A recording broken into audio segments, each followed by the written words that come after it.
Hi everyone, welcome back to the channel, and today I'm going to show you how to use the Tradingview status page for system updates. Alright, this is going to be a quick video. We're not going to waste too much time on this topic at all. Just going to give you guys a quick step-by-step guide on how to get this done. So let's jump straight into it.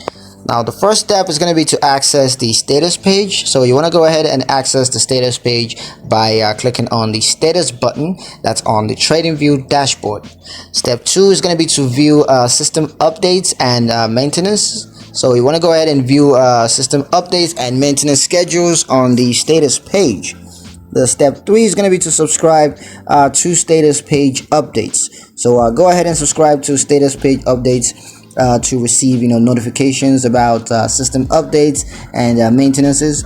And the fourth and final step is going to be to use the status page to plan your trading. So that's pretty much it on how to use the Tradingview status page for system updates. Hope you guys liked the video. Hope you found the information useful enough.